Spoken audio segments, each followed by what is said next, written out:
ஒடுக்கப்பட வேண்டுமோ, எதெல்லாம் வந்து மாற்றப்பட வேண்டுமோ அந்தந்த கருத்து தான் வந்து கிரிஞ்சுன்னு சொல்கிறோம். நியூ கைண்ட் ஆஃப் தாட்ஸ் கண்டென்ட்டில் என்ன புதுசு ஒன்றா பேசிகிட்டே போவோம். ஏதாவது மாலில் தியேட்டர்ஸ்லாம் போகிறப்போ டக்குன்னு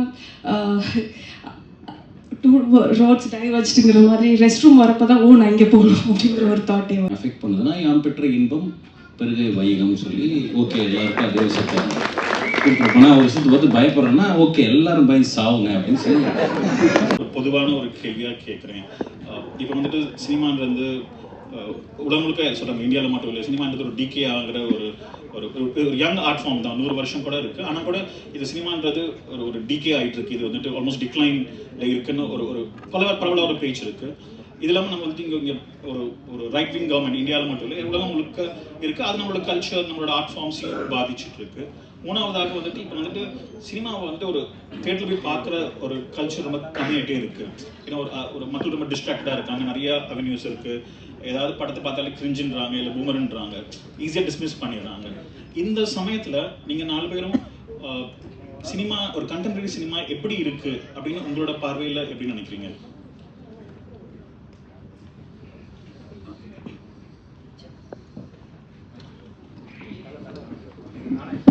சாரி சார். எல்லாருக்கும் வணக்கம். ஃபர்ஸ்ட் வந்து இந்த சினிமா வந்து ஒரு டிகே ஆகிட்டுருக்கு அப்படிங்கிறத ஐ ரெஃப்யூஸ் டு பிலீவ். ஏன்னா அதை நான் நம்பினா நான் எந்திரிச்சு ஷூட்டிங் போக முடியாது, என்னால் ஒர்க்கே பண்ண முடியாது. ஸோ அது சினிமா வந்து க்ரைம் ஆகிட்டுருக்கு அப்படிங்கிற ஒரு நம்பிக்கையில் அந்த உந்துதல் தான் போயிட்டுருக்கு. அண்ட் அதுதான் நான் நம்பிட்டும் இருக்கேன்னு வச்சுக்கோங்க. ஸோ அடுத்து வந்துட்டு இந்த கேன்சல் கல்ச்சர் வந்து என்னால் அக்செப்ட் பண்ணிக்கிறேன். ஆமாம், அது நடந்துகிட்ருக்கு. இந்த யங்கர் ஜென்ரேஷன் வந்து எப்படி சொல்கிறது, இப்போ ஏதாச்சும் ஒரு விஷயம் அவங்களுக்கு பிடிக்கலன்னா ஒரு டர்ன் ஆஃப் அந்த ஒரு ஹீரோயின் பேசுகிற டைலக்ட் பிடிக்கல ஒரு படத்தில், இல்லை ஹீரோயினோட அவுட் சைட் அவங்க ஆஃப் த ஃபிலிமில் இருக்க பர்சனாலிட்டி பிடிக்கலனாலோ ஏதோ ஒரு சின்ன காரணத்துக்காக அந்த படத்தையே கேன்சல் பண்ணுற மாதிரியான சிச்சுவேஷன்ஸ் அமையுது. ஸோ இதுக்கு இந்த மாதிரி விஷயத்துக்கு என்ன பண்ணலான்னா, ஒரு டைரக்டர்ஸோ ஒரு ஃபிலிம் மேக்கராக என்ன பண்ணணும்னா, முடிஞ்ச அளவுக்கு அந்த மிடில் கிரவுண்ட் அரைவ் ஆகிறதுக்கு என்ன பண்ணணும்னா அந்த ஒரு ரெஸ்டாரண்ட் இருக்கணும். மோஸ்ட்லி எதனால கிரிஞ்சு பூமர்த்தனம்னு சொல்கிறாங்கன்னா, இமோஷனல் ஸ்டேக்ஸ் வந்துட்டு ரியலிசமோட க்ளோஸாக இல்லாமல் இருக்கனால தான். இப்போ சினிமா பார்த்துட்டு சினிமா எடுத்தால் நம்ம டிவி சீரியல்லாம் பார்க்க போகிற நம்மளுக்கே தெரியும்ல, இது வந்து ரியாலிட்டி கிடையாது. ஸோ அந்த மாதிரி அவங்களுக்கு பேலட்டபிளாக இல்லாத பட்சத்தில் அவங்க அதை டிஸ்மிஸ் பண்ணுறாங்க.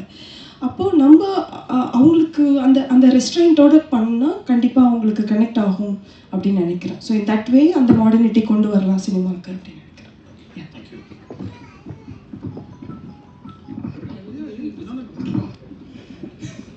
இல்லை அது ஹரிதா சொன்ன மாதிரி நம்ம எப்போவுமே வந்து ஒரு காலகட்டத்தில் சினிமா பார்த்தீங்கன்னா அது it was controlled by one certain particular group of people. இப்போ சினிமான்றது வந்து ஸோ அது கூட சேர்ந்து வந்த ஒப்பீனியன்ஸும் பார்த்தீங்கன்னா வாஸ் வெரி கண்ட்ரோல்டு. இப்போ ஆனந்த விகடனில் ரிவ்யூ போடுறது தான் ஒரு ஒப்பீனியனாக இருக்கும். அவங்க அப்படின்னு ஒரு பெரிய ஒரு சீயை போட்டாங்கன்னா அந்த படம் காலி அப்படின்னு அர்த்தம். ஸோ அந்த மாதிரி ஒப்பீனியன்ஸு எல்லாமே ஒரு இடத்துல ஒரு சென்ட்ரலைஸ்டாக இருந்த காலகட்டம் இருக்கும்போது நம்ம அதை டீசென்ட்ரலைஸ் பண்ணணும்னு பேசிகிட்டு இருந்தோம். எல்லாருக்காகவும் எல்லாரும் சினிமா எடுக்க முடியணும், எல்லாரும் ஒப்பீனியன் சொல்ல முடியணும். இன்றைக்கி அந்த காலகட்டம் வந்திருக்குன்னு நான் நினைக்கிறேன். ஸோ அந்த காலகட்டம் வரும்போது இப்போ கிரிஞ்சுன்னு சொல்கிறாங்களா, அப்பவும் கிரிஞ்சுன்னு சொல்லியிருப்பாங்க, ஆனால் அதை நம்ம கேட்டிருக்காது. அவங்க டீ கடையில் உட்காந்து கிரிஞ்சுன்னு சொல்லியிருப்பாங்க. அவங்க இந்த இடத்துல உட்காந்து அவன் என்னடா இவ்வளோ பழசாக எடுத்து வச்சிருக்கான்னு பேசிகிட்டு இருப்பாங்க. ஒரு தம்ம ஷோ டீ கடை வாசலில் பேசுவாங்க, ஒரு லெமன் சோடா குடிச்சிட்டு பேசுவாங்க. அது இன்னைக்கு வந்து நம்ம எல்லாருக்கும் கேட்க ஆரம்பிச்சிருக்கு, நமக்கு தெரிய ஆரம்பிச்சிருக்கு. அவ்வளோதான் நான் பெரிய டிஃப்ரென்ஸாக அதில் இருக்குன்னு பார்த்துருக்கேனே தவிர இது வந்து ஒரு புது ட்ரெண்ட் அப்படின்னு நான் சொல்ல மாட்டேன். எல்லாருக்குமே சினிமா பார்த்தோன்னே அது மேலே ஒரு ஒப்பீனியன் இமீடியட்டாக வரும். அது ஒரு ஃபீலிங்கை கிரியேட் பண்ணுது இல்லையா? அந்த அந்த அந்த ஆர்ட் ஃபார்ம் மட்டும் இமீடியட்டாக ஒரு ஃபீலிங் கிரியேட் பண்ணுது. வேறு எந்த ஆர்ட் ஃபார்மும் அவ்வளோ சீக்கிரமாக ஒரு ஆடியன்ஸ்குள்ளே ஒரு பாமரனுக்குள்ள ஒரு ஃபீலிங்கை கிரியேட் பண்ணணுன்றது வந்து நம்ம பார்க்க முடியாது. அது ஸோ என்ன அப்படி ஒரு ஃபீலிங் கிரியேட் பண்ணும்போது அதை பற்றி அவங்க பேசுகிறது நம்ம காதில் ஆஸ் ஃபிலிம் மேக்கர்ஸ் மட்டும் விழுவுறதை நான் நல்ல விஷயமாக தான் பார்க்குறேன். அது ஒரு ஆரோக்கியமான விஷயமாக தான் நான் பார்க்குறேன். அண்டு நீங்கள் சொன்ன மாதிரி நான் வந்து சினிமா அழிந்து கொண்டு இருக்கும் ஒரு விஷயம் நான் பார்க்கல. அது நல்லா த்ரைவ் ஆகிட்டு இருக்குது. அதனால தான் நம்ம வந்து இப்போ இன்றைக்கி வந்துட்டு நிறைய இடத்துல வந்துட்டு நம்ம சமூக வலைதளங்களையும் வந்துட்டு சென்ட்ரல் கான்செப்ட் பேச்சே வந்து சினிமாவை தான் இருக்குது. இன்றைக்கி மீன் கல்ச்சர்ன்றது சினிமாவில் தான் வந்திருக்குது இல்லையா? ஸோ அதனால் வந்து I refuse to believe that cinema is on the decay. நன்றி. கிட்டத்தட்ட அவங்களோட கருத்து தான் என்னோட கருத்துமே. சினிமா வந்து டிகே அந்த ஒரு அந்த நிலை இல்லை. ஆனால் அது என்னென்னா எல்லா கலை வடிவமும் எல்லா ஆர்ட் ஃபார்மும் வந்து பரிணாமிச்சுட்டு தான் இருக்கும். சரிங்களா? இந்த பரிணாமத்தை வந்து நம்ம தடுக்க முடியாது. பரிணாமத்தை தடுக்கிறோம் அப்படின்னா அது வந்து வளராது.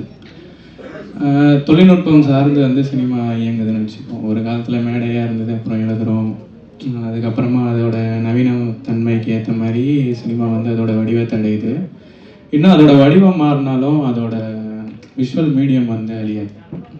அது மூலயமா நம்ம கதை சொல்கிறத வந்து நம்ம நவீனப்படுத்திகிட்டே இருக்கலாம், எவால் ஆகிட்டே இருக்கலாம் அப்படின்னு நினைக்கிறேன். சினிமா அந்த பொதுவாக சினிமா அழியுது, அதோட வளர்ச்சி குறையுது அப்படின்றத வந்து அதை ஏற்றுக்க முடியாது. எந்த சினிமா அழியுது? ஒரு 3 மணி நேரம் பார்க்குற இடத்துல வந்து நம்ம 2 மணி நேரம் பார்க்குறோம். ஆமாம், அது கண்டிப்பாக மாறிடுச்சுன்னு வச்சுக்கோங்களேன். ஆனால் 3 மணி நேரம் நம்ம எடுத்தோம் அப்படின்னா அது வந்து கிரிஞ்ச் ஆகுது இல்லை.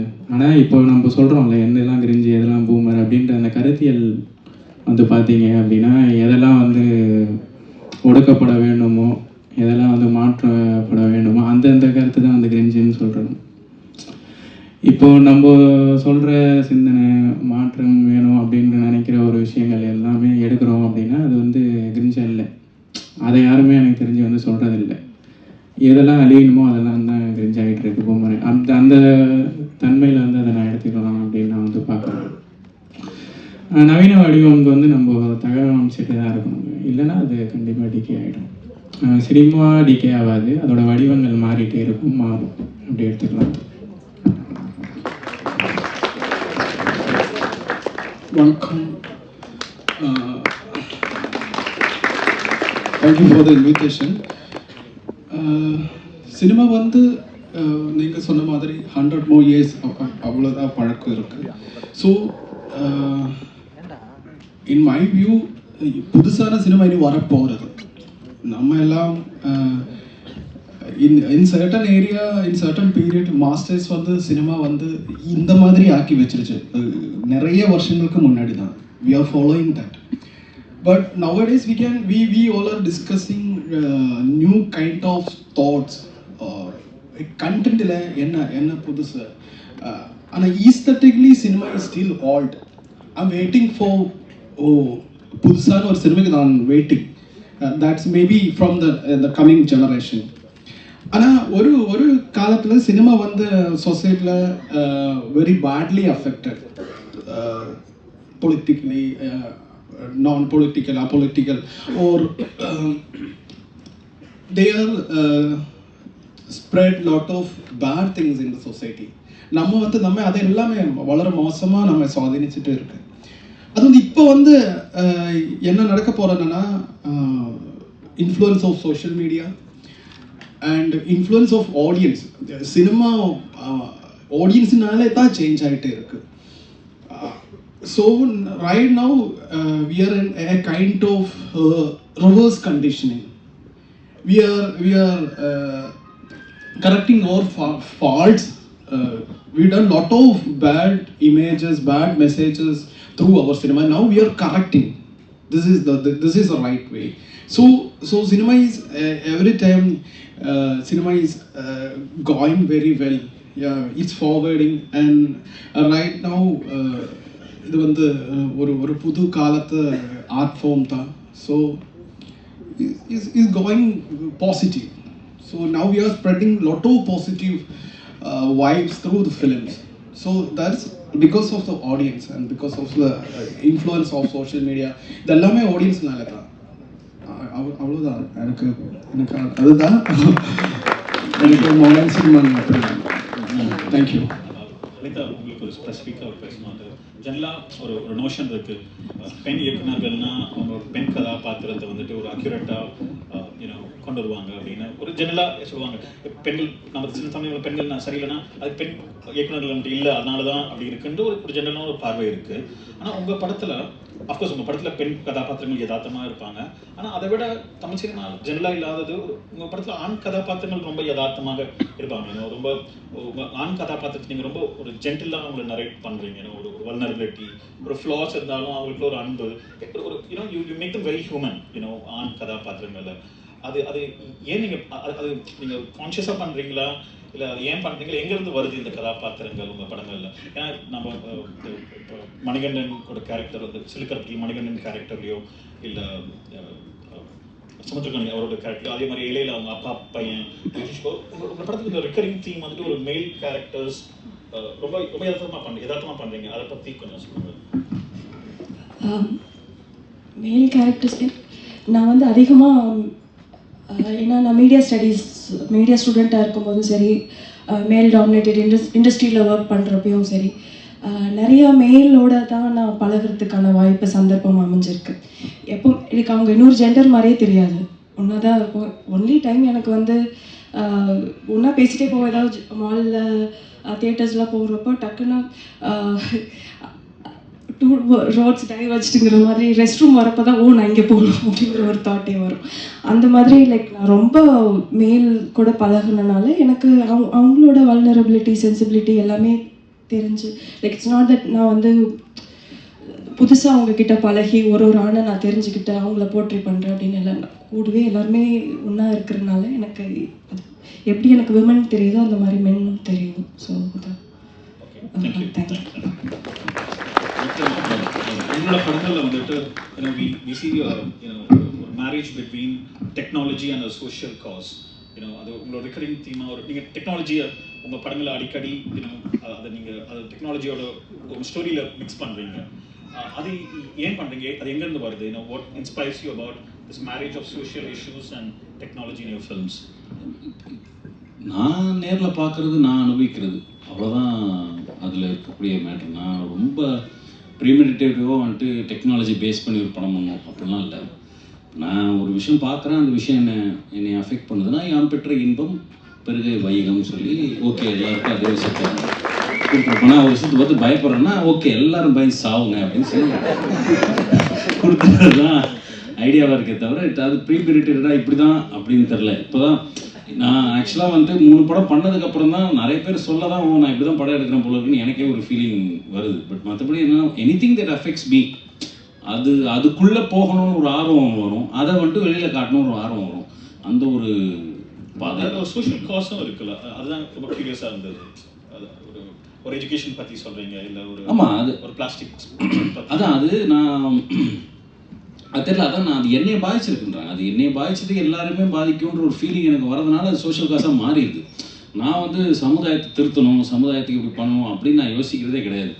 ஏன்னா ஃபஸ்ட்டு திருத்தணும், நானே திருத்த மாட்டேன், அப்புறம் இப்படி சமுதாயம் திருத்தணும், அது வாய்ப்பே கிடையாது. ஸோ எனக்கு நடக்கக்கூடிய ஒரு பாதிப்பு, அதாவது இப்போ நான் வந்து ஆக்சுவலாக வந்துட்டு ஹலிதாவோட ஃபஸ்ட்டு படத்தோட எடிட்டர் சத்யராஜ் அவரும் நானும் உட்காந்து ஒரு சாதாரணமாக உட்காந்து பேசிட்டு இருக்கும்போது ஒரு அக்கௌண்ட்லேருந்து டிடிங்க் அப்படின்னு ஒரு மெசேஜ் வந்துச்சு, 40,000 ரூபா போயிடுச்சு அப்படின்னு. அப்புறம் பேங்க்குக்கு போய் பார்த்தா ரொம்ப சாதாரணமாக அந்த விஷயத்தை டீல் பண்ணாங்க. அந்த டிடிங்கில் ஆரம்பித்தோடனே எனக்கு அதுதான் படம் அப்படின்னு எனக்கு ஃபிக்ஸ் ஆச்சு. அந்த பயம் கிரியேட் ஆச்சுல. நான் சும்மா இப்படி உட்காந்து டிடிங்கிறேன், என் அக்கௌண்ட்லேருந்து பணம் காணாம போயிடும்னா அது எனக்கு ஒரு ஃபியரை உருவாக்குச்சுல. அந்த ஃபீலிங் தான் என்னோட ஃபர்ஸ்ட் படமாக மாறிச்சு. அந்த மாதிரி ஒவ்வொரு ஃபீலிங்கை வந்து நான் பிடிச்சி வச்சுக்குவேன், அதை அப்படியே கொடுத்துருவேன். ஓகே நீங்களும் வச்சுக்கோங்க, அதை வச்சு என்ன பண்ணுறது நீங்கள் முடிவு பண்ணிக்கோங்க, ஆனால் இந்த ஃபீலிங் இருக்குது அப்படின்றத நான் கொடுத்துருவேன். அதுதான் அது சோஷியல் காசாக மாறிடுது இந்த எண்ட். அவ்வளோ. நன்றி. தரணி, உங்களோட ஜென்ரலாக ஃபஸ்ட் படம் பண்ணோன்னே எல்லாரும் ஒரு சேஃபான ஒரு சின்ன படமாக பண்ணுவாங்க, இல்லை ஒரு அர்பன் மிடில் கிளாஸில் தான் அவங்களோட செட்டப் வச்சுப்பாங்க. ஆனால் உங்களோட யாக்கிசை பார்த்துருக்கோம், உங்களோட இன்னொரு படத்தோட ப்ரமோஷனும் பார்த்துருக்கோம். ரெண்டுலேயுமே என்ன தெரியுதுன்னா ஒரு நீங்கள் ஒரு தமிழ் சொசைட்டியை ஒரு ரிஃப்ளெக்ட் பண்ணுறீங்க. ஒரு தமிழ் கல்ச்சரை வந்துட்டு உங்கள் படத்தில் வந்து டாக்குமெண்ட் பண்ணி அதுக்கு ஒரு கமெண்ட்ரியும் இருக்குது உங்கள் படத்தில் அதை பற்றி. அதே சமயம் உங்கள் படம் வந்துட்டு அந்த தீம் வந்துட்டு ஒரு இன்டர்நேஷ்னல் அப்பீலும் இருக்குது.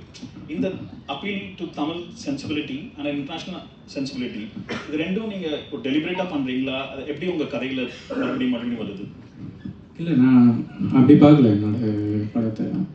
இப்போ யாத்திசை எடுத்துக்கிட்டீங்க அப்படின்னா அது வந்து மன்னர்களை க்ளோரிஃபை பண்ணாது. அதுதான் அதோட ஒன்லைன். அரசை வந்து அரசை வந்து அது வந்து கொண்டாடாது. இப்போ அரசனை கொண்டாடுது அப்படின்னா அது வந்து அதிகாரத்தை கொண்டாடுதுன்னு அர்த்தம். அதிகாரத்தை கொண்டாடுதுன்னா அது முதலாளித்துவத்தை கொண்டாடுதுன்னு அர்த்தம். அதுக்கு எதிரானது தான் யாத்திசை. இது வந்து ஒரு குளோபல் டேக். இது இங்கேயும் இருக்குது, வடக்குலேயும் இருக்குது, மேற்குலேயும் இருக்குது, எல்லா இடத்துலையுமே இருக்குல்ல. இப்போ இதை தான் சொல்கிறேன். இப்போ அதை என் சமூகத்தில் தான் நான் சொல்ல முடியும். என்னை சுற்றி என்ன நடக்குது அங்கே தான் நான் படம் பண்ண முடியும், அவ்வளோதான். ஆனால் இந்த தாட்டை நீங்கள் வந்து எங்கே வேணாலும் எடுத்துகிட்டு போய் வச்சுக்கலாம். எதுக்கு எதிராக நம்ம வந்து நான் சொல்கிறேன்னு நினச்சது தான் யாத்திசை. அதை நான் கற்றுக்கிட்ட லாங்குவேஜ் வழியாக சொல்கிறாங்க. ஒன்று இது பண்ணும்போது இந்த பட்ஜெட்டில் இந்த படமே பண்ண முடியாதுன்னு சொன்னாங்க. அது ஏன் பண்ண முடியாது அப்படின்ட்டு எனக்கு ஒரு அறிவு இருக்கும்ல. அது மூலியமாக வந்து என்னோடய குழுவோடு நான் வந்து வேலை பார்த்து அதை பண்ண முடியும்னு சாத்தியப்படுது. அப்போ அது நவீனமாகிடுது, அவ்வளோதான். அது ஒரு முயற்சி தான். அது வெற்றி அடைஞ்சிருக்கு. அப்பீலும் நீங்கள் வந்துட்டு ஒரு டெலிபரேட்டாக யோசிக்கிறீங்களா? ஏன்னா ஒரு ஒரு ஒரு உலக அங்கீகாரம் இல்லை, அதுதான். அது மோர் ரீஜன், மோர் இன்டர்நேஷ்னல் வரும்ல, அவ்வளோதான். இப்போ ஒன்றும் இல்லைங்க, அந்த காலத்தில் பெண்களுக்கு வந்து உடை இல்லை. இதை வந்து நான் காட்டணும். நான் வந்து மேலே கச்சை கட்டிட்டேன் அப்படின்னா வந்து அது தப்பு. ஆனால் மார்பகத்தோட நம்மளால் படம் பண்ண முடியாது, யதார்த்தத்தில் சென்சாரை தாண்டி வர முடியாது. அப்போ நான் வந்து சிற்பங்களை பார்க்குறேன். அப்போ நம்ம துணிக்கு பதில் வந்து நகை தான் போட்டிருக்காங்க. இப்போ நகையால் நான் மேலே மார்பத்தை வந்து மறைச்சிட்றேன். இது வந்து ஒரு இன்டர்நேஷ்னலாக இருக்குல்ல. இது வந்து ரொம்ப நம்மளோட யதார்த்தத்தோடு இருக்குது. அது பார்க்கும்போது வந்து அந்த வடிவமைப்பு வந்து புதுசாக இருக்கும்போது இன்டர்நேஷ்னலாக இருக்குது. அப்படி தான் அது வருது. நன்றி sir. Tamil culture, we have this thing called Agam and Puram. Agam is what we talk about romance, or interpersonal relationships, romance. வீட்டுக்குள்ள நடக்கிறதெல்லாம் அகம், வீட்டுக்கு வெளியே நடக்கிறதெல்லாம் புறம். பாலிடிக்ஸ், வார், ஸோ ஆர்மி, இதெல்லாம் புறம் இருப்பாங்க. But something that we see in Tamil சினிமாவில் கூட பார்த்தீங்கன்னா எல்லா அரசியல் படங்களும் வீட்டுக்கு வெளியே தான் நடக்குது. பட் உங்கள் படங்களில் தான் அரசியலை வீட்டுக்குள்ளே எடுத்துகிட்டு வந்துட்டீங்க. இது எப்படி? ஏன்னா உங்கள் படங்களில் எல்லா அரசியலுமே வீட்டில் தான் நடக்குது. அதை நீங்கள் எப்படி how do you conceive it and why do you choose to tell these stories? அது நிஜமா அப்படிதான் இருக்கு. இது எல்லாமே ஆரம்பம் வீட்டுக்குள்ள தான். அங்கதான் இது நடக்கிறது. எதுக்கு நம்ம உலகத்துல யுத்தம் இருக்கிறது? Because of family. வீட்டுக்குள்ள யுத்தம் இருக்கு, அதுதான். அது சிஸ்டத்துக்கு அந்த I am not against family. நான் அந்த ஃபேமிலி வந்து வேண்டாம் அப்படியே சொல்லாது. But we have to reconstruct it, we have to redesign it. So இது வந்து எப்போவுமே குடும்பம் வீட்டுக்குள்ளே ஆகும். அங்கே தான் எல்லாமே ஆரம்பிக்கிறது. அங்கே தான் இப்போ வந்து ஒரு குழந்தை, ஒரு சின்ன வயசு குழந்தை வீண் இருந்தால் நம்ம என்ன பண்ண போகிறேன்? அந்த இடத்துல இப்போ இங்கே தட்டிச்சா இங்கே தான் நம்ம அடி கொடுக்குறது. So we are starting violence like that. So then they are going to school. எங்கேயும் இந்த அடி இடி அது எல்லாமே நடந்துகிட்டே இருக்கு. எப்போதும் வயலன்ஸ் தான். ஏதாவது ஒரு தப்பு நடந்துச்சா அதுக்கு பதிலாம் வயலன்ஸ் தான். இப்போ வந்து சினிமையில் அப்படிதான். ஒரு 2.5 மணிக்கூர் படத்தில் மோர் தேன் 1000 of people மறிச்சு போகுது இல்லை. ஸோ அப்படிதான் நம்ம வாழ்ந்துட்டே இருக்கு. அதுதான் யுத்தம் அப்படிதான் வருது. இப்போ வந்து அதனால தானே நான் வீட்டுக்குள்ளே நின்று தான் மட்டும் எல்லாத்துக்குமே ஆன்சர் வீட்டுக்குள்ளே இருக்கு. குடும்பம் என்னது எனக்கு வந்துட்டு எல்லா criminals beginning from the family. we are creating criminals inside the family. So அதுதான் அந்த மாதிரி தான் என்ன படம் பண்ண போதும் அந்த ஃபேமிலிக்குள்ளே தான் வரும். ஐ want to coming out from that. I am trying for that. வேறு மாதிரி படம் எடுக்கணும் அப்படி யோசிச்சுட்டே இருக்கு. அப்படின்னா எல்லா படம் இந்த மாதிரியான அதான். So there is no realisation. நம்ம வந்து இதுக்கு ரீகரெக்ட் பண்ணணும். ஒரு நம்ம எஜுகேஷன் சிஸ்டத்தில் அதில் ஒன்றுமே இல்லை. நம்ம இந்த மாதிரி தான் வாழ்ந்துட்டு இருக்கு காலங்களாக. நம்ம இப்போவும் அப்படி தான் போகிறோம். எங்கே நமக்கு வந்து நமக்கு கிட்ட ஒரு சேஞ்ச் எப்போ வரப்போகுது, எப்படி வரப்போகுது எனக்கே தெரியல. நம்ம கிட்ஸும் இப்படி தான், என் கிட்ஸும் இப்படி தான் படிக்க போகுது. அவங்க ஸ்கூலுக்கு ஏற்றும்போது அவங்ககிட்ட டீச்சர்ஸ் அடிக்காது. அவங்களும் not happy in the school. Most of the students not happy in houses also. So இதனால நம்ம யுத்தம் இதுக்கு பதில் தான் என்ன பண்ண முடியும், அதுதான். அதனால படம் எல்லாம் அப்படியே இருக்குது. I mean, do you think that the politics starts from home? Yes, and that influences the outside world? Definitely. We are creating criminals. We are creating war loved peoples inside the family. அதனால தான் உங்களுக்கு அது ஏதாவது doubt இருக்கா? இல்ல not questioning. அப்படிதான் நம்ம தான் இந்த எல்லா கிரிமினல்ஸ்லையும் நம்ம வீட்டில் இருந்து அது இருந்தா இதெல்லாம் செட் பண்ணுறது. அதுதான் நான் ஏன் கேட்டேன்னா, ஒரு கென் லோச்னு ஒரு இங்கிலீஷ் ஃபில்ம் மேக்கர் இருக்காரு. அவர் சொல்லுவாரு த சோஷியல் ஸ்ட்ரக்சர் தான் ஃபேமிலியை அஃபெக்ட் பண்ணுது அப்படின்னு. அப்படிதான். So I was very curious know உங்களோட இது இங்கே ஒரு டிரான்சாக்ஷன் இருக்கு. இங்கேருந்து அங்கே கொடுக்குறது, அங்கேருந்து இங்கேருந்து எடுக்குது. இப்போ வந்து காதல், ஐ திங்க் நீங்கள் கொஞ்சம் பீப்புள்ஸ் பார்த்ததுனால காதல், they all are innocent people. வந்து அந்த மம்முக்கா கேரக்டர், அவங்களோட partner, wife, what is wrong for them? It's by society. If I divorced, she lived almost 20 years with his husband. So why she can't do the very beginning time? So she can't, only because of constructed family system, the social system. So they are suffering a lot. There are innocent people suffering from due to this reason. So this both are interconnected, family, society. நன்றி. Thank you. நன்றி. உங்கள் படங்கள் வந்து, ஐ மீன் ஜென்ரலாக தமிழ் சினிமாவில் வந்துட்டு ஒரு படம் பண்ணணும், பெரிய ஹீரோ இருக்கணும், பெரிய ஹீரோ இருந்தால் தான் தேட்டருக்கு மக்கள் வராங்கன்ற ஒரு அபிப்பிராயம் இருக்குது. தேட்டரில் வந்தாலும் ஒரு ஹைப்பர் வயலன்ஸ் இருக்கிற ஒரு ஸ்டேட்டில் நம்ம இருக்கோம். யாராவது சுட்டுகிட்டே இருக்காங்க, இல்லைன்னா குத்திட்டே இருக்காங்க, நம்ம மேலே 2 குண்டு விழுந்துருமோன்னு பயமாக இருக்குது படத்துக்கு போனால். இப்போ உங்கள் படங்களை பார்த்தீங்கன்னா நீங்கள் வந்து புவர் சம் பீப்புள் வந்து குழந்தைங்கள் மூலியமாக உலகத்தை பார்க்குற ஒரு படமாக இருந்துச்சு. திருப்பி இப்போ நீங்கள் உங்களோட வரப்போகிற மின்மினி படத்துலையும் குழந்தைகள் வந்து டீனேஜர்ஸ் ஆகிற வரைக்கும் நீங்கள் 2மே ஷூட் பண்ணியிருக்கீங்க. உங்கள் படங்களை நீங்கள் பெரிய ஸ்டார்ஸ் தேடி போகிற மாதிரி இல்லை. இந்த தைரியம் எப்படி வருது? How to make it possible? இந்த மார்க்கெட் கூட நீங்கள் எப்படி நெகோஷியேட் பண்ணுறீங்க உங்களோட கதைகள் சொல்கிறதுக்கு? மார்க்கெட் கூட நெகோஷியேட் பண்ணுறத பற்றி நான் சொல்கிறேன். அதுக்கு முன்னாடி என்னோடய படங்கள் எல்லாமே லார்ஜ்லி ஏபொலிட்டிக்கல் நேச்சராக இருந்திருக்கு. அப்படிங்கும்போது இந்த இடத்துல தலித் ஹிஸ்ட்ரி மந்த் கொண்டாடுற இடத்துல எனக்கு இன்னைக்கு இங்கே ஒரு இருக்குன்னா அதுக்கு காரணம் வந்து நான் இது வரைக்கும் தப்பான கருத்துக்களை போதிக்கலைன்னு நினைக்கிறேன். ஸோ அதுதான் வந்து நான் என்ன இங்கே கொண்டு வந்துட்டு நினைக்கிறேன். ஸோ இந்த கால சூழ்நிலையில் இது பண்ணுறதே சேலஞ்சிங்காக இருக்குன்னு ஃபீல் பண்ணுறேன். So coming to your question வந்து எனக்கு ஹியூமன் ட்ராமா ரொம்ப பிடிக்கும். புவர் சம் பீப்பிளே வந்து நான் அப்போ ரொம்ப ஃபஸ்ட் படம் இளங்கன்று பயமறியாதுங்கிற மாதிரி நிறைய ஃபியர்ஸ்ஃபுல்லாக நிறைய ஐடியாஸ் உங்களுக்கு நீங்கள் புவர் சம் பீப்பி பார்த்துருக்கீங்க. அதில் நிறையா விஷயங்கள் சொல்லியிருப்பேன். ஸோ அதில் வந்துட்டு ஒரு கம்யூனல் விஷயம் ரைட்ஸ் காமிக்கிறது, ஏன்னா குழந்தைங்க மேலே இருக்க வயலன்ஸ் பற்றி சார்லாம் பேசும்போது அதுலேயுமே வந்து நம்ம வந்து ஒரு அனிமேஷனாக அதை நான் பண்ணியிருந்திருப்பேன். ஸோ அப்போ வந்து ஒரு பெரிய டைரக்டர் அந்த படம் ரிலீஸ் பண்ணுறதா இருந்தார். அப்போ என்ன ஆச்சுன்னா அவருக்கு இன்வெஸ்ட் பண்ணுறவங்க எல்லாருமே வந்து அந்த பிட் மட்டும் இல்லாமல் இருந்தால் படத்தை ரிலீஸ் பண்ணலாம் அப்படின்னு சொல்லியிருந்தாங்க. ஸோ அப்போ நம்ம அது காம்ப்ரமைஸ்க்கே போகலை.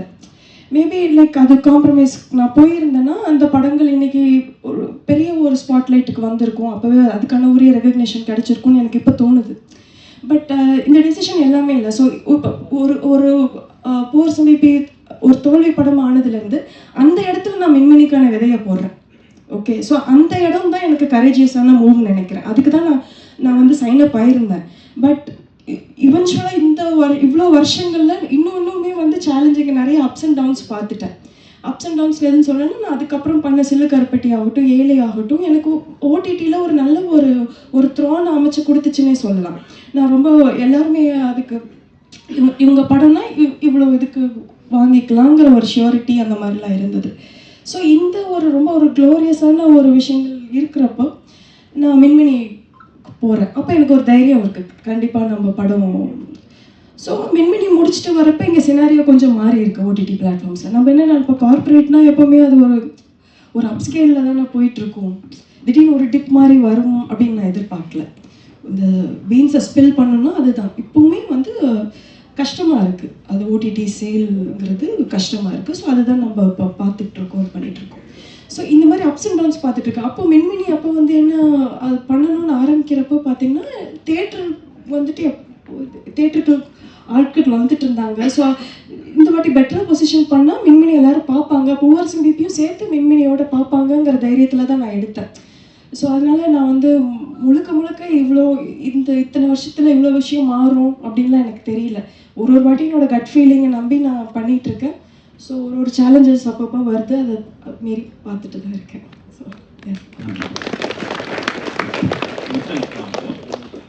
உங்கள் படத்தில் வந்துட்டு அஃப்கோர்ஸ் உங்கள் படங்களுக்குன்னு ஒரு அரசியல் இருக்குது.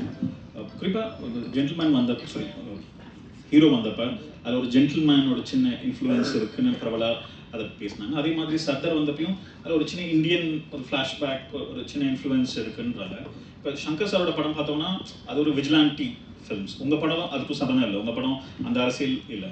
இருந்தாலும் உங்களுக்கு மேபி ஐயூ சங்கர் சார் வந்துட்டு ஒரு பெரிய ஸ்பெக்டாக்கல் ஒரு பெரிய பிளாக் பஸ்டர் ஃபிலிம்ஸ் பண்ணுறாரு. Is that some way influence for you or அதுலேருந்து ஏதாச்சும் எடுத்திருக்கீங்களா? அதை பற்றி உங்களோட ப்ராசஸ் பற்றி சொல்லுங்களேன்.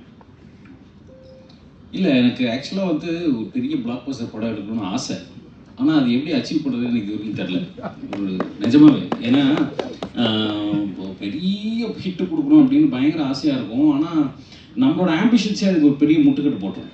நம்ம டிஸ்கஷன் ரூமில் வந்து நம்ம வந்து ஓகே இது இது இது இது வந்து இந்த மாதிரி போனால் இந்த ரூட்டில் போனால் நம்ம ஒரு நல்ல பிளாக் பஸ்டர் படம் கொடுத்துடலாம், இது வந்துட்டு ஆடியன்ஸ் ஈஸியாக பேலட்டபிளான ஒரு ஃபார்மேட்டுக்குள்ளே போயிடும்னு நினச்சா நம்ம ஆம்பிஷன் இருக்கு இல்லையா, அது ஒரு பெரிய முட்டுக்கட்டையை போடும். அதனால நான் என்ன பண்ணுவேன்னா, இது சில இந்த ஃபார்முலா விஷயங்கள்லாம் இருக்குல்ல, ஒரு பிளாக் பஸ்டர் படங்களுக்கு என்னென்ன தேவை அது யாராவது ஒருத்தர் எடுத்துக்கினாங்கன்னா அதை மட்டும் வச்சுக்கலாம் அப்படின்னு வச்சுப்போம். அதுக்கப்புறம் நம்மளோட ஐடியாவை நோக்கி நம்ம இப்படி ட்ராவல் பண்ணி போயிட்டு இருப்போம். ஆனால் படம் ரிலீஸ் ஆனதுக்கப்புறம் தெரியுது நம்ம என்ன வச்சோமோ அதெல்லாம் எல்லாம் காரி துப்பிருப்பாங்க. என்னடா இதுதான்டா ஒர்க் அவுட் ஆகும். நம்ம ஆம்பிஷன் அது நம்ம ஆம்பிஷனுக்கும் அந்த பேலட்டபிள் ஃபார்முக்கும் ரெண்டுத்துக்கும் நடுவில் நடக்கக்கூடிய ஒரு அதான் போராட்டம்னு சொல்லலாம், கன்ஃபியூஷன் சொல்லலாம். அதுக்கு ரெண்டுத்துக்கு நடுவில் தான் நான் கான்ஸ்டன்டாக ட்ராவல் பண்ணிட்டே இருக்கேன். எனக்கு வந்துட்டு ஜட்மெண்ட் காலம் எடுக்க கூடாது, இதை வச்சுக்கலாமா அதை வச்சுக்கலாமா, ரெண்டுமே நல்லா தானே இருக்கேன். இதுனா உங்களுக்கு பிடிக்குதுன்னா நமக்கு பிடிக்கும், என்ன பண்ணலாம் இப்படியே ஓடிட்டு கடைசியில் அது ஒரு ஆத்திர ஒரு கால் சேர்த்து ஒரு கால் மாதிரியே படம் பண்ணிட்டு இருக்கேன் அப்படின்னு எனக்கும் என்னோட படங்கள் மேலே என்னோட விமர்சனமே அதான். அது ஒரு ஆத்திரையும் நீங்கள் சொன்ன மாதிரி ஃபுல்லாக சங்கர் படமும் இருக்காது, அது பயங்கரமான ஒரு அரசியல் பேசுகிற படமும் இருக்காது. சரி இங்கே ஒன்று அங்கே ஒன்று அப்படி ஒன்று இப்படி ஒன்று எப்படியோ தப்பிச்சு கிப்பிச்சு ஹிட் ஆயிடுச்சு அப்படின்றதுனால நம்ம ஓகே வண்டி ஓடிட்டு இருக்கு. பட் ஏதோ ஒரு கட்டத்தில் வந்து I think I should focus on what kind of films that I want to do. But அதுக்கான ஆப்பர்ச்சுனிட்டி வரும் அப்படின்னு நினச்சிட்டு அதுக்கு நான் வெயிட் பண்ணிருக்கேன். இந்த எக்ஸ்பீரியன்ஸ் மூலிமா have you tried to do something like அடுத்து நீங்கள் பண்ணும்போது what do you learn from these? அதான் ஆத்துல ஒரு கால் சேத்துல ஒரு கால் வைக்க முடியாது. ஆனா சேத்துல வச்சதுக்காக சில விஷயம் நமக்கு கிடைக்குது, ஆத்துல வச்சதுக்காக சில விஷயம் கிடைக்குது. ரெண்டுமே நமக்கு வேணும் இப்ப வரைக்கும் தோணிட்டே இருக்கு. அதுதான் பிரச்சனை. எந்த காலை எடுக்கிறதுன்றது ஒரு ஒரு ஒரு ஒரு கன்ஃபியூஷன் ஓடிட்டு இருக்கு இல்லையா, அதுலதான் போயிட்டு இருக்கு. பாப்பா ஏதோ ஒரு காலை எடுத்துருவோம். பாப்போம். பேச சொன்னீங்க உங்க படம் வந்துட்டு ஒரு பயங்கரமான பெரிய ஆம்பிஷன் உள்ள ஒரு படம். அது மாதிரி யாருமே எல்லாருமே வந்து ஃபர்ஸ்ட் படம் சேஃபாக பண்ணிட்டு செகண்ட் படத்தில் தான் ஆம்பிஷியஸாக பண்ணணும்னு நினைப்பாங்க. நீங்கள் ஆரம்பத்துலேயும் பயங்கர ஆம்பிஷியஸாக ஒரு படம் பண்ணியிருக்கீங்க. அது ரொம்ப சின்ன ஒரு ரொம்ப ரெஸ்ட்ரிக்டட் பட்ஜெட்டில் பண்ணுறீங்க. அதை பண்ணுறதுக்கு உங்களுக்கு எப்படி தைரியம் வந்துச்சு? அதை எப்படி நீங்கள் அதை ஒன்று வந்துட்டு ஃபர்ஸ்ட் தைரியம் இருக்கணும், அப்புறம் பண்ணியும் காமிக்கணும். நீங்கள் ரெண்டும் பண்ணிட்டீங்க, அதை பற்றி ஷேர் பண்ணிங்க ரெண்டுமே. இல்லை அதான் அடிப்படை வந்து அதை பண்ண முடியுன்ற எனக்கு புரிதல் இருந்தது. ஒன்றும் இல்லை, அது வந்து ஒரு இப்போ ஒரு பெரிய படம் வந்துச்சுன்னா அந்த சின்ன பசங்க வந்து ரீலாக அதை கிரியேட் பண்ணி பார்ப்பாங்கல்ல, அந்த மாதிரி வந்து சினிமா எனக்கு தெரிஞ்ச சினிமா மேலே எனக்கு வந்து அதிக நம்பிக்கை இருக்குது அப்படி சொல்லலாம். என்னோட ஆர்ட் மேலே வந்து எனக்கு வந்து ஒரு பெரிய நம்பிக்கை இருக்குது. என்னால் வந்து பெரிய விஷயத்தை வந்து ரீக்ரியேட் பண்ண முடியும் சின்ன இதில். யாத்திசை வந்து அப்படி தான் சாத்தியமாச்சு. அதே சமயத்தில் வந்து நான் இண்டிபெண்டன்ட் ஃபிலிம் மேக்கர், நான் வந்து யார்கிட்டையும் உதவியாளராக இருந்து நான் வரலை. எனக்கு நான் ஒரு பாதையில் போனேன் பார்த்தீங்களா, அது ரொம்ப புதுசாக இருந்தது. ப்ரொடக்ஷன் இல்லை, க்ரௌட் ஃபண்டில் பண்ணோம், நண்பர்கள்லாம் சேர்ந்து பண்ணோம். அப்படி தான் யாத்திசையுமே ஆரம்பிச்சது. ப்ரொடக்ஷன் ப்ரொடியூசரை தேடி போகிறதுக்கு முன்னாடி நாங்களே பண்ணலாம் நண்பர்களோட அப்படின்றதுல தான் அதோட தாட் இருந்தது. அப்புறமா ப்ரொடியூசர் வந்தார், அதோட தாட் பிடிச்சி ஒரு சின்ன லெவலில் இன்வெஸ்ட்மெண்ட் இருக்குன்னும் போது என்னால் அந்த கான்செப்டை விட முடியல. அந்த பெரிய ஒரு விஷயத்தை வந்து எப்படி இந்த ரிவர்ஸ் ஒர்க் தான் ரிவர்ஸ் ப்ராசஸ். 10 ரூபா இருக்குது அப்படின்னா அந்த 10 ரூபாய்க்குள்ளே எப்படி வேலை பார்க்கலாம் அப்படின்னு வந்து ரீஒர்க் பண்ணோம். அதுக்கான டீமை வந்து அமைச்சு என்ன மாதிரியே தாட் இருக்கிற ஒரு கேமராமேன், எடிட்டர், மியூசிக் டைரக்டர், காசை பிரதானமாக இல்லாமல் இது இந்த ஒரு முதல் படத்தை வந்து பெரிய உழைப்பாக மாற்றுறதுக்கான ஒரு விஷயமா யோசிக்கிற மாதிரியான நண்பர்கள் எல்லாருமே ஒன்றா சேர்ந்து அதை வடிவமைச்சோம். அதை எழுதும்போதே அதை நான் யோசிக்கும் போதே அதை பண்ண முடியும் அப்படின்றது வந்து எனக்கு வந்து தெரியும். அதனால தான் அதை வந்து பண்ணோம். நிறைய சேலஞ்சஸ் இருந்தாலுமே அதை பிளான் பி இருக்கும், எப்படி பண்ணலாம் அடுத்தது எப்படி பண்ணலாம் அப்படின்னு சொல்லிட்டு அந்த திட்டமிடல் வந்து ரொம்ப தெளிவாக இருந்தது. அதே மாதிரி அதில் பயன்படுத்தின லாங்குவேஜ் வந்து ரொம்ப முக்கியமாக சொல்லணும். ஏன்னா எனக்கே தெரியும் எல்லாருக்கும் புரியாது அப்படின்ட்டு. ஆனால் என்னோட யூஎஸ்பி வந்து அதுதான் எனக்கு தெரியும். அதுதான் என்ன இவ்வளோ தூரம் ஏதோ ஒன்று பேச வைக்கணும்ல. அதே மாதிரி அதில் இருக்கிற உண்மைத்தன்மையில் வந்து ரொம்ப தீவிரமாக இருந்தேன். இப்படி தான் இருக்கணும் அப்படின்னு சொல்லிட்டு. அதே மாதிரி வரலாற்று படங்கள் எல்லாமே சொன்ன விஷயத்துக்கு நேர் எதிராக இருக்கும் இந்த விஷயம். எல்லாருமே வந்து மன்னர் சார்ந்து போகும்போது நான் வந்து வாழ்வியல் சார்ந்து அந்த திரைக்கதை வந்து இருக்கும். அந்த மாதிரி எப்படி பண்ண முடியும் அப்படின்றது தான் அதோட சேலஞ்சாக இருந்தது. அது பண்ணிட்டோம். அடுத்த கேள்வி வச்சிருந்தேன், நீங்கள் அதை பற்றி சொல்லிட்டீங்க. உங்கள் படம் வந்தப்போ தான் மணிரத்னமோட பொன்னியின் செல்வன் வந்தது. அப்போ ஒரு விஷயம் ஒரு இன்டர்வியூவில் சொல்லும் போது மணிரத்னம் சொல்லியிருந்தாரு, இந்த இது வந்து அந்த காலத்தில் நடக்கிற ஒரு பீரியட் படமாக இருந்தாலும் அங்கே உரையாடல் வந்துட்டு ரொம்ப ஒரு கண்டெம்பரரி லாங்குவேஜாக இருக்கும் அப்படின்னு தான் சொல்லியிருந்தாரு. அதே மாதிரி அவர் ரொம்ப பேச்சு தமிழில் தான் இருந்தது. ஆனால் உங்கள் படம் அப்படி அவ்வளோ ஈஸியான தமிழில் இல்லை. உங்கள் படம் வந்துட்டு ஒரு இன்னும் கொஞ்சம் பழைய தமிழுக்கு போய் இருந்தது. இது வந்து இது ஏற்கனவே ஃபர்ஸ்ட் படம் பண்ணுறீங்க. இதில் வந்துட்டு மணிரத்னம் பண்ணாதது கூட நீங்கள் பண்ணுறீங்க. அது வந்து பெரிய ஒரு ஒரு ஒரு பெரிய ஜாயிண்ட் ஸ்டெப். அதை பண்ணுறதுக்கு உங்களுக்கு ஏன் பண்ணீங்க? நான் மணிரத்னம் இல்லை, நான் தரணி. அவர் பண்ணுறத நான் பண்ணணும்னு நான் படம் பண்ண வரல. இல்லை அதான் எனக்கு புரியுது. இல்லை அது சேஃப் இல்லை, இதுதான் சேஃப் நான் நினைக்கிறேன். நான் சொல்கிறேன்ல, எது என்னோட படத்துக்கான இது வந்து எல்லாருமே புதுசுங்க. எல்லா நடிகர்களுமே புதுசு, சரிங்களா? யாருமே தெரியாது, என்னை யாருமே தெரியாது, இண்டஸ்ட்ரிக்கு தெரியும். ஏன்னா என்னை யாருக்கும் உதவியாளருமே கிடையாது. அப்போ என்னை எப்படி நான் தெரியப்படுத்த முடியும்?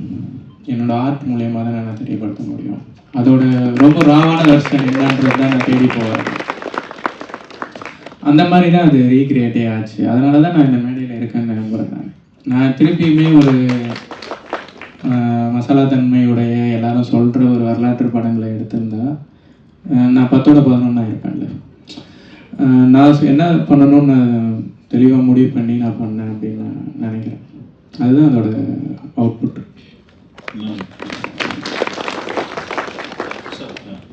தமிழ் இயக்குனர் ரஞ்சித் படம் பண்ணும்போது காலா கபாலி பண்ணதுக்கப்புறம் தான் ஹி பிகேம் நேஷனல் ஃபெனாமினன்.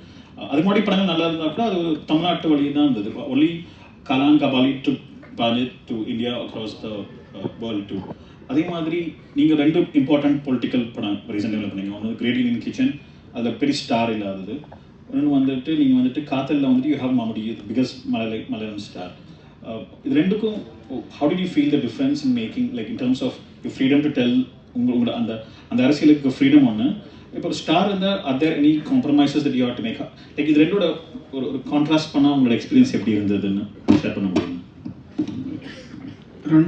ரெண்டு படம் நான் அப்ரோச் பண்ணது சேம், எனக்கு உள்ள சேம் ஃபீலிங் தான் இருக்குது. ஆனால் எனக்கு what is the reason behind great Indian kitchen என்னன்னா, நான் என் வீட்டில் அடுக்கலையில் வேலை பார்க்குற ஒரு டைம் வந்துடுச்சு. So after my marriage I take a decision that இந்த மாதிரி வேலையெல்லாம் ஷேர் பண்ணுறேன். அந்த decision making was easy and practical side was horrible. So I am frustrated, I am exhausted due to the inside the kitchen. So suddenly I take a decision that இந்த அடுக்கலை வச்சு kitchen வச்சு ஒரு படம் பண்ணணும், கண்டிப்பாக பண்ணணும். I discuss with my partner. So ஒரு 1 வீக்கில் எனக்கு புரிஞ்சது என்னென்னா பெண்களோட வாழ்க்கை வீட்டுக்குள்ளே இந்த மாதிரி தான். எனக்கு அது புரித்தது என்னோட 37, 35 ஏஜ், 35, 36 ஏஜில் தான். ஸோ அப்போ நான் என் அம்மா, என் சிஸ்டர், என் பொண்ணு ஃப்ரெண்ட்ஸு அவங்க எல்லாம் பேசிட்டாங்க, what's happening inside your house, inside your mind. So எல்லா பொங்கலுடைய ஸ்டோரி வந்து ரொம்ப ரொம்ப சேட் ஸ்டோரிஸ் தான்.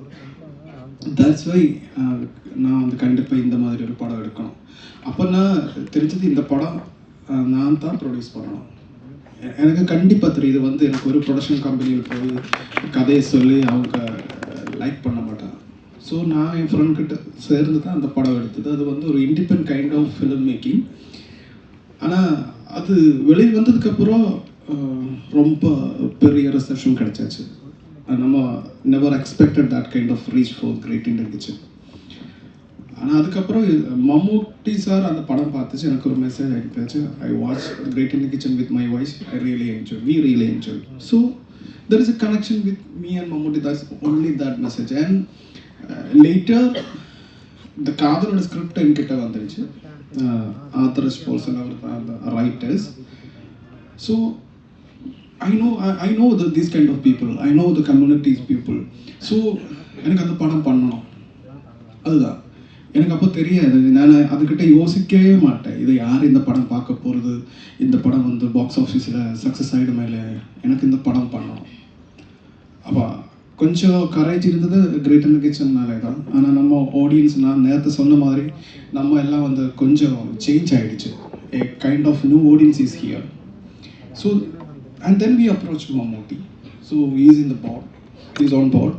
So then everything was changed, everything was easy for us. அந்த மாதிரி சூப்பர் ஸ்டார் இருந்ததுனால ஒரு அட்ஜஸ்ட்மெண்ட்டும் இல்லை, ஒரு சேஞ்சஸும் இல்லை. அவங்க இந்த ஸ்க்ரீன் பிளேயில் 100% டெடிக்கேட்டடாக இருந்தது. Is also part of discussion every time. அப்படி தான் நான் வந்து இந்த 2 படம் எனக்காகத்தான் எடுத்தது முதல்ல. I'm not thinking about audience at that time. So இந்த மாதிரி எத்தனை படம் எடுக்க முடியும்னு எனக்கு தெரியாது.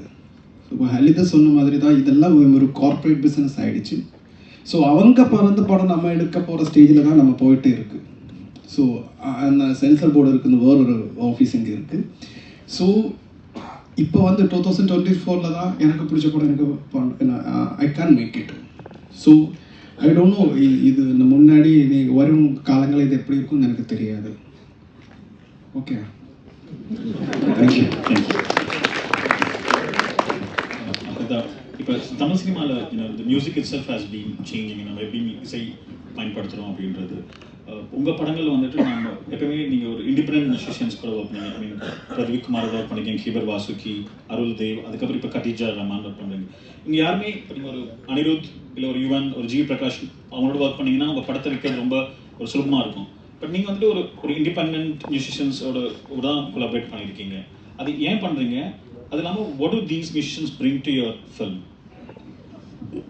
ஃபர்ஸ்ட்லி வந்து இந்த பெரிய மியூசிஷியன், நான் ஒரு அவுட் சைடராக வந்து ஒரு பெரிய மியூசிக் டைரக்டரோட ஆஃபீஸ் பார்த்தேன்னா எனக்கு ஏதோ ஒரு கட்சி ஆஃபீஸ் மாதிரி நிறையா வேட்பாளர் இருக்க மாதிரியோ இல்லை ஒரு ஹாஸ்பிட்டலில் இருக்க வெயிட்டிங் ரூம் மாதிரி இருக்கும். நம்மளுக்கு முன்னாடி நிறைய டைரக்டர்ஸ் இருப்பாங்க. ஸோ எனக்கு அது வந்து ஒரு மாதிரி எனக்கு ஒரு நல்ல ஒரு ஃபீல் கொடுக்கல. ஏன்னா நம்ம படத்தில் கொடுக்குற நம்ம ரெஃபரன்சஸ் ஆகட்டும், நம்ம பேசுகிற விஷயங்கள்லாம் வந்து கிளாஷ் ஆகிறதுக்கு வாய்ப்பு இருக்குமோ மற்ற படங்களுக்கு அப்படிங்கிற ஒரு இன்னும் சொல்லப்போனால் அது ஒரு கிரீடு தான். நம்ம படம் பண்ணும்போது அந்த கம்போசர் நம்ம கூடவே ட்ராவல் பண்ணணும், நம்மளுக்கான ஒரு இதில் இருக்கணும் அப்படின்னு. ஸோ அதனால தான் நான் வந்துட்டு அந்த மாதிரியான கம்போசர்ஸ் தேடி பண்ணது. அருள் தேவ் சார் பண்ணுறப்ப ஒரு பறைன்னு ஒரு படம் பண்ணியிருந்தாரு. அப்போ நம்மளோட உரிமையெல்லாம் லைவாக ரெக்கார்ட் பண்ணி அவர் படங்களுக்கு யூஸ் பண்ணியிருந்தார். அப்போ நான் டிவி தேட்டரில் பார்த்தேன். ஸோ இந்த கம்போசரோட ஒர்க் பண்ணணும் அப்படின்னு சொல்லி அவர் சூஸ் பண்ணது. அதுக்கப்புறம் சிலு கருப்பட்டி அப்போ எனக்கு அந்த படத்தோட தன்மை இருக்குல்ல, இவ்வளோ மென்மையான இருக்கும்போது நம்மள I love Pradeep Kumar gang. So அதனால் அவர் பாடல் மாதிரியே ஒரு மியூசிக் இருக்கணும். எனக்கு அப்போ வந்து மியூசிக்கில் அவர் எவ்வளோ தூரம் ஸ்ட்ராங் தெரியாது. பட் அந்த படம் ஃபுல்லாகவே ஒரு ஹம் பண்ணி வச்சுட்டா கூட எனக்கு போதுமானதாக இருக்கும் அப்படின்னு நினச்சி தான் பிரதீப் குமார். அதுக்கு அது நினச்சதை விடவும் சூப்பரான அவுட்புட் கிடச்சிதுன்னு வச்சுக்கோங்களேன். இப்போ கேபர் வந்து ஆக்சுவலாக ப்ரொடியூசர்ஸ் தான் ரெஃபர் பண்ணாங்க. அதுக்கப்புறம் அவர் அந்த லொக்காலிட்டியிலேருந்து வந்தனால அவரால் நிறைய ரெசனேட் பண்ண முடிஞ்சுது, அவர் நிறைய இன்புட் கொடுக்க முடிஞ்சுது. ஸோ அவர் எனக்கு இதாக இருந்தது. ஸோ அந்த மாதிரி இப்போ மின்மினி அப்போது டெஃபினட்டாக வந்து அது ஒரு ஃபீமேல் கம்போசர் இருந்தால் நல்லாயிருக்கும்னு நினச்சேன். அந்த படத்தோட சென்சிபிலிட்டிஸ்க்கு கண்டிப்பாக ஒரு ஃபீமேல் கம்போசரால் தான் அதை கொண்டு வர முடியும். ஸோ அது நடந்துச்சு, எனக்கான அவுட்புட் கிடச்சிச்சு நான் சொல்கிறேன். ஸோ இதுதான் ரீசன்ஸ் நான் வந்து கொஞ்சம் அவங்களோட பர்சனலான ஸ்பேஸில் ஒர்க் பண்ணணும்னு நினச்சது. அண்ட் அதோடு சேர்ந்து நான் சமகாலத்தில் ரொம்ப கரேஜியஸான, ஏன்னா மின்மினி கரேஜ் பற்றி பேசும்போது சார் தான் ஞாபகம் வந்துச்சு. கிரேட் இண்டியன் கிச்சன் வந்து ரிசப்ஷன் சூப்பராக இருக்குன்னு சொல்கிறாரு, பட் அதுக்கு முன்னாடி இருந்த ஸ்ட்ரகிள், எந்த ஓடிடி பிளாட்ஃபார்மும் அதை ஸ்ட்ரீம் பண்ணாமல் பண்ண விஷயங்கள், அந்த ஸ்ட்ரகிள் இருக்கு இல்லையா, அதை தாண்டி அப்படி அது வேலி தாண்டி வந்து அந்த படத்தை கொடுத்து இவ்வளோ தூரம் ஜெயிக்க வச்சதுங்கிறது மிகப்பெரிய ஒரு கரேஜியஸான மூவ்னு நினைக்கிறேன். அதை அக்னாலேஜ் பண்ணணும்னு நினச்சேன்.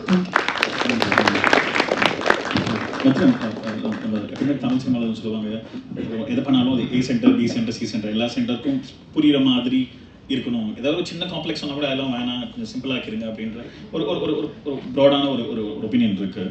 இப்போ உங்கள் படங்கள் வந்துட்டு நீங்கள் வந்துட்டு இரும்புத்திரையில் டார்க் நெட் பற்றி பேசியிருப்பீங்க, ஹீரோவில் வந்துட்டு லொபோட்டோமி, பேட்டன்ட் வயலேஷன் பற்றி பேசியிருக்கீங்க, சர்தாரில் பிளாஸ்டிக் பாட்டிலோட யூஸ் பண்ணிருக்கீங்க. இது வந்துட்டு ஒரு ஆல்மோஸ்ட் ஒரு ரொம்ப சயின்டிஃபிக்கான டீட்டெயில்ஸ் உங்கள் படத்தில் அடிக்கடி நீங்கள் யூஸ் பண்ணுறீங்க. இது வந்துட்டு ஒரு பாமர மக்களுக்கு வந்துட்டு புரியாமல் போயிடுமா? ஐ மீன், நீங்கள் சொல்கிற முக்கியமான விஷயம் தான் சயின்டிஃபிக், இருந்தாலும் இந்த லாங்குவேஜும் நீங்கள் வந்துட்டு கொஞ்சம் ஒரு டிஃபிகல்ட் லாங்குவேஜ் கூட சூஸ் பண்ணிக்கிறீங்க. அது எப்படி நீங்கள் எவ்வளோ அது அது அதை சூஸ் பண்ணுறதுக்கு காரணம் என்ன? இது பாமர மக்களுக்கு இது புரியாமல் போயிடுமான்னு பயம் இருக்கா? How do you navigate that space? இல்லை, அதான் போன இது ஆற்றுல ஒரு கால் சேர்த்து ஒரு காரில் வர பிரச்சனை தான் அதெல்லாம். பட் எனக்கு என்னென்னா, ஒரு எமோஷன் கூட சேர்ந்து ஒரு இன்ஃபர்மேஷனை நீங்கள் கேரி பண்ணும்போது, எமோஷன் வேணுன்றவங்க எமோஷனை வாங்கிட்டு போயிடுவாங்க, இன்ஃபர்மேஷன் வேணுன்றவங்க இன்ஃபர்மேஷனே கேட்பாங்க. அவ்வளோதான். சில பேருக்குலாம் வந்துட்டு நான் சொல்கிற இன்ஃபர்மேஷன் வந்துட்டு தலைக்கு மேலே எங்கேயோ போயிடும். அது ஒரு செட் ஆஃப் ஆடியன்ஸ்க்கு அந்த இன்ஃபர்மேஷன் மேட்டரே கிடையாது. ஆனால் ஏதோ ஒரு எமோஷன் அவங்க பிடிச்சிட்டு அந்த படத்தை பார்த்துட்டே வருவாங்க. ஆக்சுவலாக வந்து நான் இரும்புத்திரை பண்ணும்போதே வி டிட் ஒன் எக்ஸ்பெரிமெண்ட். அதாவது வந்துட்டு கிட்டத்தட்ட ஒரு 50-55 பேர் எனக்கு சுத்தமாக யாருன்னே தெரியாது. ஒரு இரும்புத்திரை பண்ணிகிட்டு இருக்கும்போது ஒரு ஆட்டோக்காரர் வந்து சர்வரை டெலிவரி பண்ண வந்தார். அந்த ஆட்டோக்காரர் படத்தை ஃபுல் படத்தை உட்காந்து போட்டு காட்டினேன்.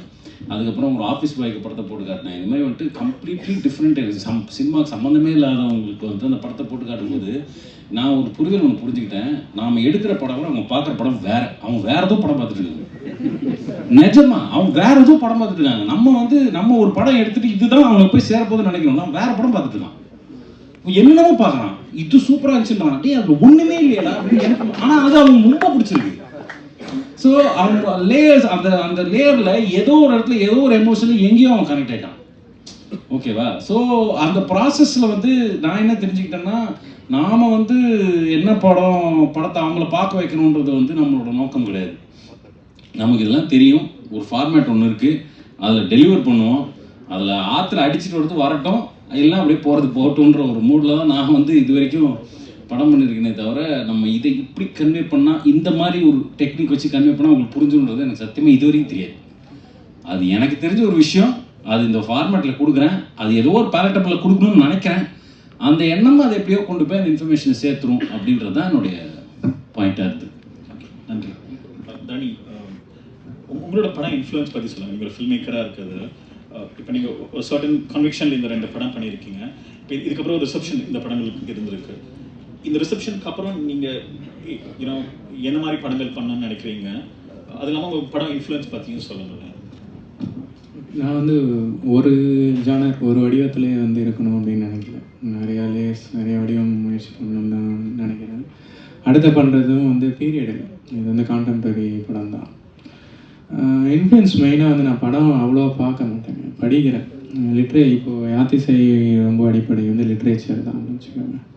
அந்த மாதிரி படிக்கிறது, அந்த இன்ஃப்ளூயன்ஸ் தான் அதிகமாக இருக்கும் அப்படின்னு நான் நினைக்கிறேன் எனக்கு.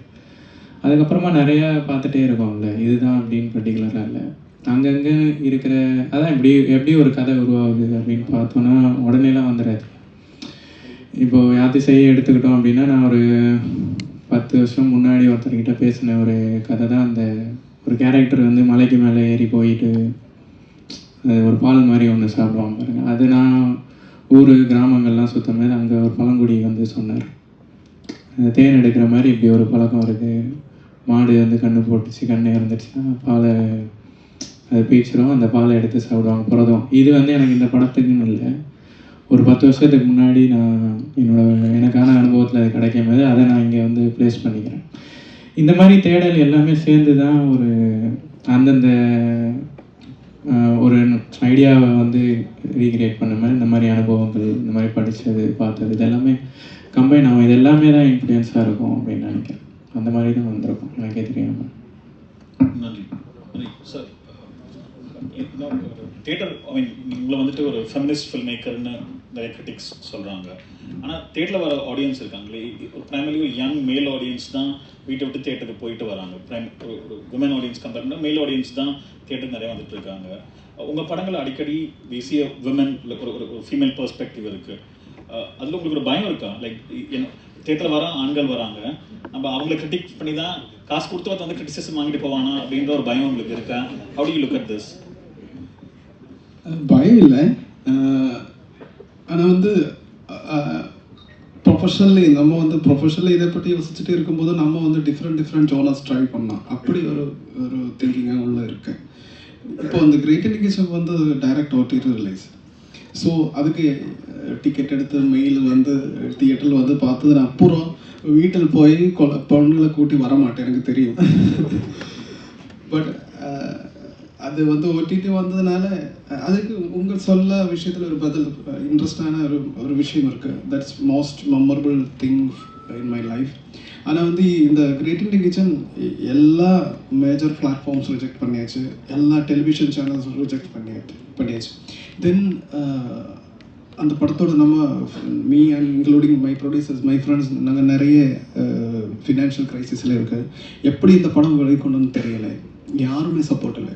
ஸோ அந்த டைமில் நீ ஸ்ட்ரீம் ஒரு பிளாட்ஃபார்ம் வந்து அது வந்து புதுசாக ஒரு பிளாட்ஃபார்ம், தி சப்போர்ட்டர்ஸ். அப்படி தான் இந்த படம் வந்தது.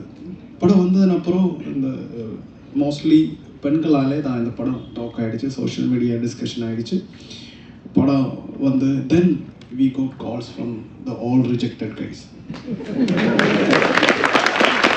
இன்ட்ரெஸ்டிங்கான விஷயம் வரப்போகுது. அதுக்கப்புறம் படம் வந்து அமேசான் வந்துருச்சு, ஏஷியநெட்டில் வந்துருச்சு.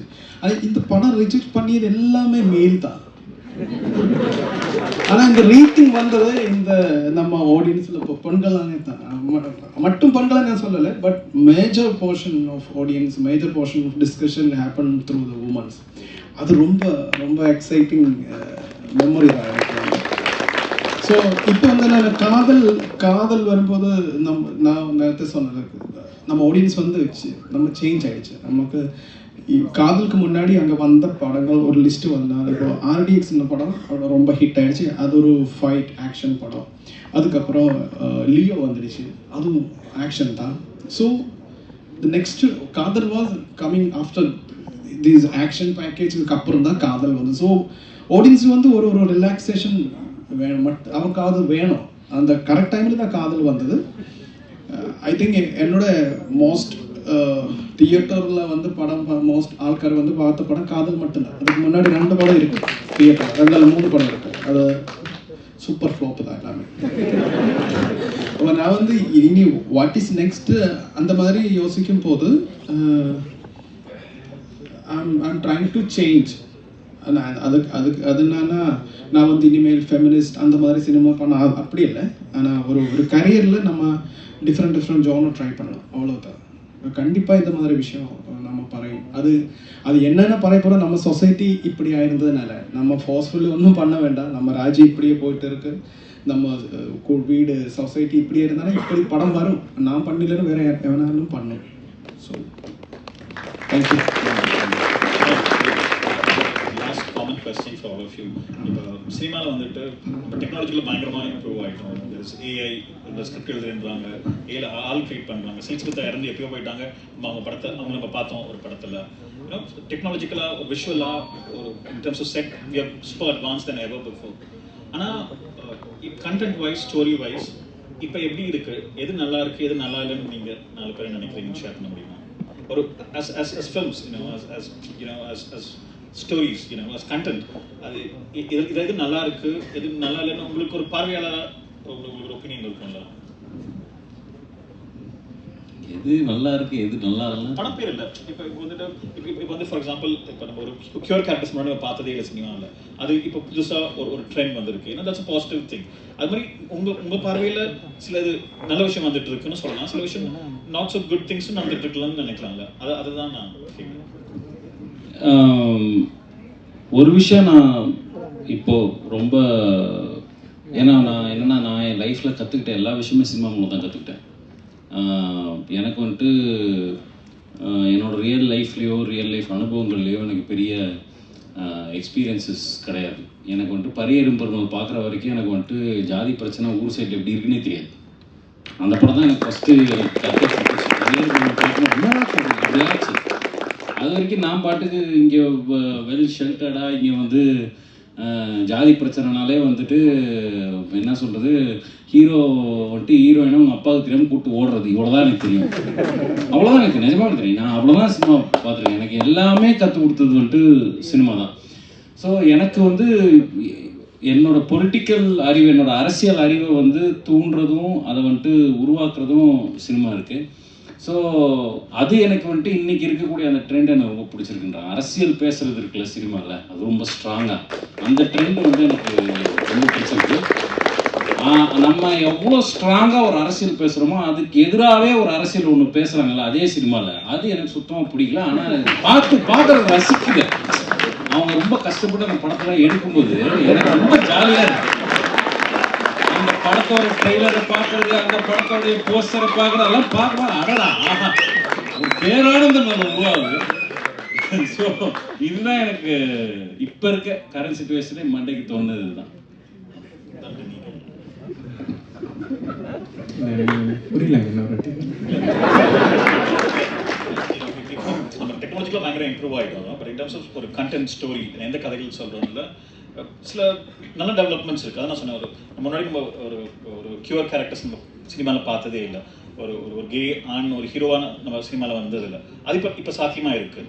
அது ஒரு நல்ல டெவலப்மெண்ட். அது மாதிரி உங்களோட பார்வையில் இதெல்லாம் நல்ல டெவலப்மெண்ட்னு நினைக்கலாம். சில விஷயம் இதெல்லாம் நல்லா இல்லை, இது கொஞ்சம் மாற்றலாம் அப்படின்னு ஒரு பார்வையாளரை நீங்கள் பார்ப்பீங்க அது சினிமாவை, இப்போ இருக்க கண்டெம்பரரி சினிமாவை. இல்லை, அதான் எனக்கு முதல்ல வந்து என்னென்னா சினிமா வந்து லாங்குவேஜ் தான். அந்த லாங்குவேஜ் வந்து சரியாக பயன்படுத்தும் போது அது நல்லதோ கெட்டதோ அதை வந்து என்கேஜ் பண்ணிடலாம். ஃபஸ்ட்டு வந்து என்கேஜ் பண்ண வைக்கணும். அது வந்து ஒரு லாங்குவேஜால் தான் முடியும். அதை வந்து சரியாக எல்லாமே ஃபார்முலாஸ் இருக்குது. கிட்டத்தட்ட ஃபார்முலா பிரேக் பண்ணலாம், அதெல்லாம் ஓகே. பட் ஆனால் ஒரு வடிவம் தன்மை இருக்குது. அது மூலயமா பண்ணும்போது அதை என்கேஜ் பண்ண வைக்கணும்னு வச்சுக்கோங்க. இன்னொன்று வந்து என்னென்னா ஓடுற படங்கள் எல்லாம் நல்ல படம், அப்புறம் ஓடாத படங்கள்லாம் நல்ல படம் இல்லை அப்படின்ற இடத்துல வர முடியாது. ஒன்று. இன்னொன்று வந்து நான் படிக்கிற காலத்தில் எங்கள் சார் வந்து ஒன்று சொன்னார், அதான் கரெக்டாக இருக்கும்னு நினைக்கிறேன். மக்கள் பார்க்குறான்ல, அவன்லாம் வந்து இன்டலெக்சுவலாக வந்து படம் பார்க்க மாட்டான். இப்போ ஒரு டாக்டரோட இன்டலெக்சுவல் தன்மை வந்து அவன் ஃபீல்டில் தான் அவன் கொடுக்க முடியும். அவன் டாக்டராக இருக்கும்போது தான் இன்டலெக்சுவலாக இருக்கும். அதை விட்டுட்டு அவன் ரிலாக்ஸ் பண்ணுறதுக்கு தான் படத்துக்கு வருவான். அவன் வந்து ஒரு மசாலா படத்தை வந்து ரசிக்க முடியும். ஆனால் அவன் இன்டலெக்சுவல் இல்லைன்னு சொல்ல முடியாது. அவனோட ஃபீல்டில் அந்த இன்டலெக்சுவல் தன்மை போயிடுது. மூவி பஃபாக மூவி கிரிட்டிக்காக ரொம்ப இருக்கிறவங்க வந்து கம்மி தான். அவங்க வந்து படம் பண்ணி தான் பார்ப்பாங்க. ஏன்னா அவங்களோட இன்டலெக்சுவல் தன்மை வந்து அங்கே தான் இருக்கும். அதனால் ஒரு படம் ரிலீஸ் ஆகும்போதே சமகாலத்தில் அது ஓடலை அப்படின்றதுக்காக வந்து அது நல்ல படங்கள் இல்லை அப்படின்ற அர்த்தம்க்கு நம்ம வர முடியும். அதனால் அந்த மாதிரியான படங்களை எடுக்க வேணாம் அப்படின்ற இடத்துலையும் நம்ம இருக்க முடியாது. ஒரு கிரியேட்டர் வந்து மக்களுக்கு ஆப்போசிட்டாக தான் யோசிக்கிறான். அவன் வந்து எனி டைம் சினிமாவை தான் யோசிக்கிறான், சினிமா பண்ணணும், அவன் வடிவத்தை தான் யோசிக்கிறான்ல. ஓவியர் வந்து வரைகிறத எப்படி பண்ணலான்னு நினைக்கும் போது டைரக்டர் வந்து எப்படி சினிமாவை எடுக்கலாம் அப்படின்றது தான் நினைக்கிறான். இப்போ இதுலேயுமே வந்து அவனோட புரிதலுக்கு அவன் எது அவனுக்கு இப்போது நம்ம கருத்தியலுக்கு எதிராக ஒருத்தன் படம் எடுக்கிறான்னு வச்சுக்கோங்களேன், அவனுக்கு அது சரிதான், நம்ம தான் அதை எதிர்க்கிறோம். அப்போது ஒரு கருத்து பிறக்கும் போது அதை அக்செப்ட் பண்ணிக்கிட்ட போது வேறு ஒரு கருத்து பிறகு அதை எதிர்க்கும் போது தான் இன்னொரு ஃபார்ம் ஒன்று வருதில்லை, இன்னொரு விஷயம் வருதில்லை. இது பேலன்ஸ் ஆகி போயிட்டே தான் இருக்கணும் அப்படின்னு நினைக்கிறேன். அப்போ தான் அது வந்து ஒரு சுழற்சியை ஏற்படுத்தும். அதுக்கப்புறம் தான் அது வந்து ஒரு விஷயம் உருவாக்கும். அதனால் அது பேலன்ஸ்டாகி போயிட்டே தான் இருக்கும். இது வேணும் இது வேணாம்னு நம்மளால சொல்ல முடியாது. அந்த சக்தி நம்மளுக்கு இல்லை அப்படின்னு நினைக்கிறேன். நம்ம பண்ணுற வேலையை நம்ம பண்ணணும், அவ்வளோதான்.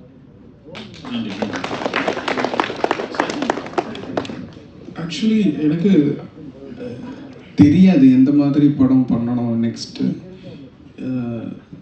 எவ்வளோ இயர் இந்த இண்டஸ்ட்ரியில் நிற்க முடியும், அதெல்லாம் எனக்கு புரியாது. என்ன விஷயம் இருந்தாலும் ஹியூமன்ஸை அவங்கள டச் பண்ண விஷயம், அவரை கனெக்ட் பண்ணின விஷயந்தான் எந்த காலத்திலும் அந்த படம் நிற்கும். அப்படி அது மட்டும்தான் எனக்கு தெரியும். இப்போ வந்து ஓடிடியில் அல்லது வெப் சீரிஸ் அங்கே எல்லாம் ஏஐ இம்ப்ளிமெண்ட் பண்ணியாச்சு. ஹவு இட்ஸ் ஒர்க்ஸ், ஆடியன்ஸ் இருக்குது எப்படி ஒர்க் ஆகிக்குமா இல்லையா, அந்த மாதிரி எல்லாம் இருக்குது. பட் நம்ம வந்து படம் பண்ணது writing cinema with my heart, அதுதான் வேறொரு ஹார்ட்டில் கனெக்ட் ஆகுது, வேறொரு ஹியூமன் பீயிங் கனெக்ட் ஆகுது, அவ்வளோதான் எனக்கு தெரியும். அதுக்கு மேலே எனக்கு நோ ஐடியா. நன்றி. Thank you. And one more thing, and this is last question. Thank you for this only because PK Rosina, she's from Kerala. இங்கே தமிழ்நாடு சென்னையில் அவ பேரில் இந்த மாதிரி ஒரு ஃபிலிம் ஃபெஸ்டிவல் நடத்துது. I respect you guys.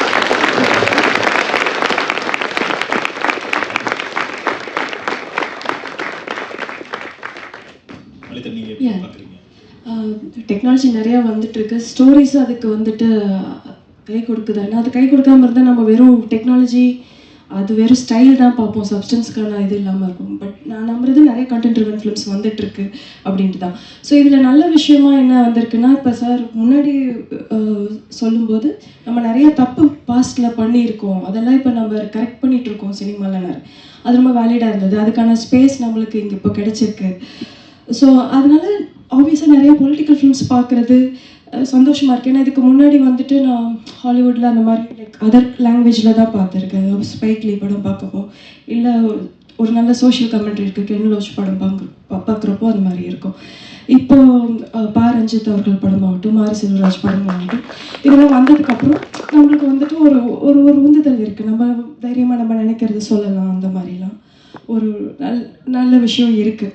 But அதே நேரம் எனக்கு இது என்ன ஒரு இதுனா, ஒரு போலியா, ஏன்னா இது வேலிடேட் பண்ணுறாங்க மக்கள் அப்படிங்கிறனால இது ஒரு ட்ரெண்ட் அப்படின்னு நினச்சிட்டு என்ன பண்ணணும், அவங்க ஜென்யூனாக அவங்களுக்கு இன்டென்ஷன் இல்லாமல் சும்மா இன்னொரு ஃபோட்டோ காமிச்சாலே கைத்தட்டுவாங்க, அந்த கைத்தட்டலுக்காக நம்ம ஒரு ஃபோட்டோ வைக்கலாம் அப்படின்ட்டு போலியாக சில பேர் பண்ணுறாங்க. அது இருக்கக்கூடாது, அது ஈஸியாக தெரிஞ்சிருவாங்கன்னு நினைக்கிறேன். ஸோ ஜென்யூனாக நீங்கள் நினைக்கிறத பண்ணணும், இது ஒரு ட்ரெண்டாக பார்க்கக்கூடாது. இது வந்து பாசிட்டிவாக நடந்த விஷயம், நம்மளுக்கு ஹெல்த்தியாக நடந்த விஷயம். இதை தயவு செஞ்சு ஒரு ட்ரெண்டுன்னு நினச்சி நீங்கள் மனசில் வேற ஒரு சிந்தனையை வச்சுட்டு கைத்தட்டலுக்காக இது ஒன்று காமிக்கிறது தப்புன்னு நினைக்கிறேன். அப்புறம் மித்ரன் அவர்கள் வந்து எதிர்கருத்து இருக்க படங்கள்லாம் பார்த்து இவ்வளோ ஃபன் ஆயிருக்காருன்னு நினைக்கும் போது நானும் அதெல்லாம் பார்க்கணும், ஃபன்னாக இருக்கணும்னு நினைக்கிறேன். ஸோ நான் எதுவுமே பார்த்ததில்லை, அட்லீஸ்ட் அந்த ஃபன் ஃபேக்டருக்காவது பார்க்கணும். நம்ம ஒரு ஃபியூ ஆடியன்ஸ் கொஸ்டின்ஸ்க்கு ஓப்பன் பண்ணலாம்.